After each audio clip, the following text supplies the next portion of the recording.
Chinese and Chinese Mestizo. Chinese history in the Philippines. In 1594, the Spanish governor Luis Perez Dasmariñas created Binondo as a permanent settlement for Chinese mestizos who converted to Catholicism. In this part of Manila, Chinese merchants and traders were free to do their business. Binondo also became the places of intermarriages between Chinese immigrants and Filipino natives, thus the emergence of Chinese mestizos. So, ayan. Binondo was established in 1594 by Spanish Governor Luis Perez Dasmariñas as a permanent community for Chinese mestizos. He had converted to Catholicism. Chinese merchants and businessmen were free to do business in this district of Manila. Intermarriages between Chinese immigrants and Filipino indigenes occurred in Binondo, resulting in the emergence of Chinese mestizo.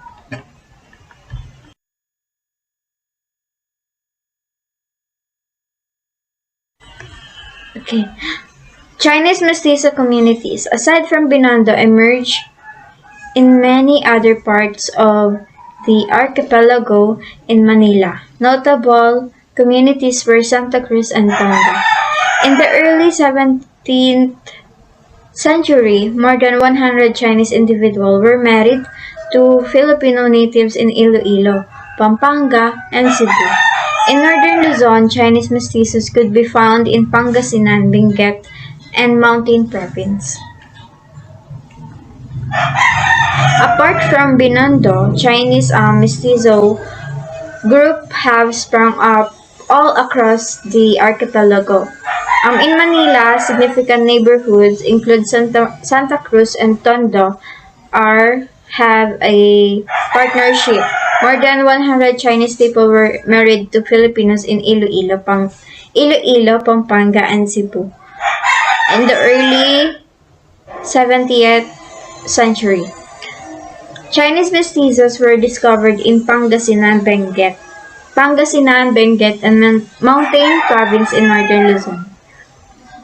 From the beginning of the Spanish colonial period until 1740, the inhabitants of the Philippines were classified into three: Spaniards, Indios, and Chinese. As the Chinese mestizo population grew, questions regarding their legal status as inhabitants of the country arose. It was only 1741 that their legal status was officially established, when the whole population of the Philippines was reclassified into four according to tax payment of tribute.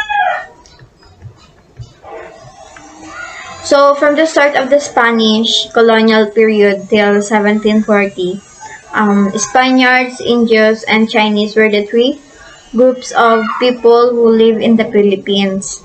As China mestizo developed concern over their legal status as citizen of the country's surface.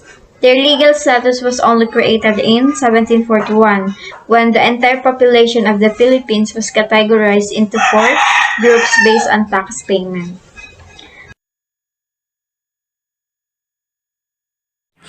Chinese history in the Philippines. These classes are the first, Spaniards and Spanish mestizos; second, Indios; third, Chinese mestizos.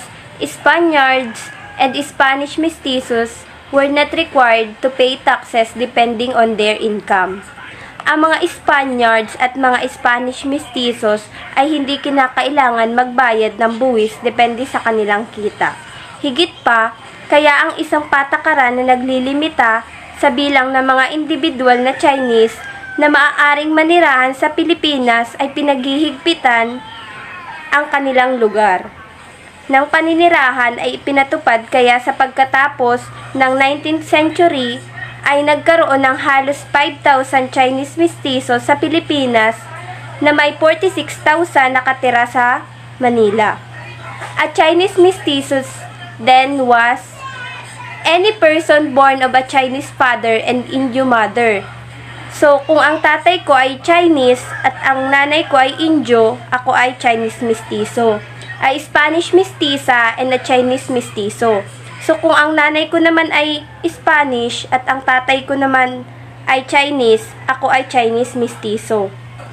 A child of Spanish Mestiza and a Chinese Mestizo. However, a Chinese Mestiza and an Indio were listed as Indios.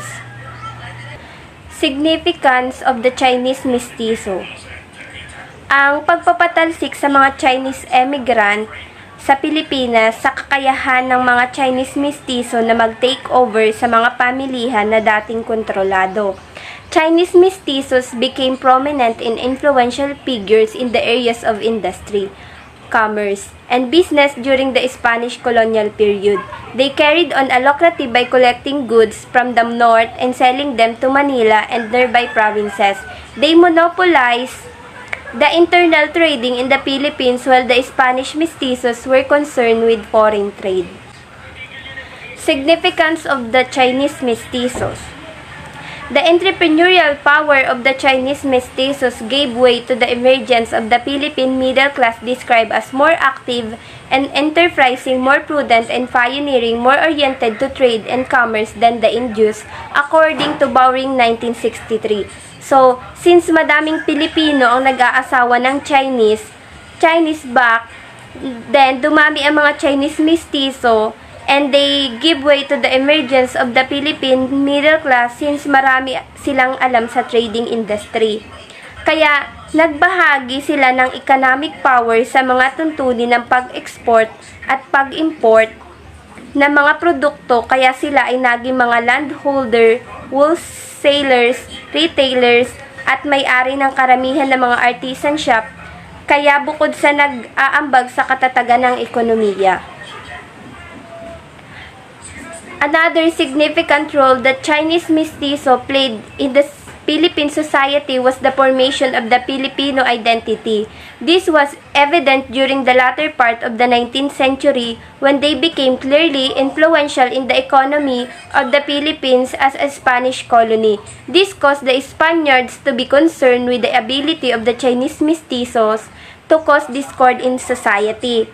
Dahil ang mga Chinese mestizo ay naging napaka-impluwensya sa mga panahon na ang mga Spanish o ang mga praile ay nag-alala dahil sa tingin nila ang mga Indios ay mas tapat kaysa sa mga Chinese mestizo. So, mas inisip nila na pwedeng mag-traidor sa kanila ang Chinese kaysa sa mga Pilipino.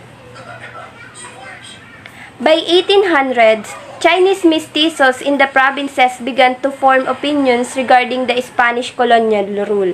It was also difficult to separate the Indios from Chinese mestizos since they identified themselves with each other socially and culturally. Chinese mestizos shared grievances with the Indios about the harsh condition under the Spanish rule.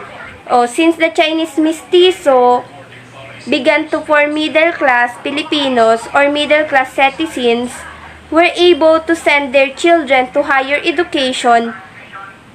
Nagkaroon ngayon ng consciousness ang mga tao, and as the Chinese mestizos lead for us, the Chinese mestizo lead the Filipinos or the Indios that time, they were able to identify lahat ng harsh experiences under the Spanish rule. So doon nagsimula ang consciousness ng mga tao. Kaya nangamba ang mga Spanish na ang independent mindset at ang mga liberalism ng mga Chinese mestizo na ito ay maaring maka-impluwensya sa pampulitikang kamalayan ng mga Indios. Evidently, so this emergent middle class, ito ang Chinese mysterious ay nagpasiklab at nagpatindi ng growing national opposition sa mga colonial abuses at humiling ng malawakang reformang panlipunan. The significance of the Chinese mestizos, the most vivid manifestation of the budding sense of Filipino nationalisms, appeared in the late 1870s in the writing of Pedro Paterno and the Gregorio Cenciano, who were both Chinese mestizos. Well, basically, Paterno and Estanciano wrote about the essence of being Filipino, defended the dignity of the Filipinos, and explained the supposed evidence of the injustice. And their writing were nurtured by Jose Rizal as known pride of the Mala race, but also a Chinese mestizos. And Rizal is descended from the pure Chinese ancestors and long line in the Chinese mestizo and the mestizas.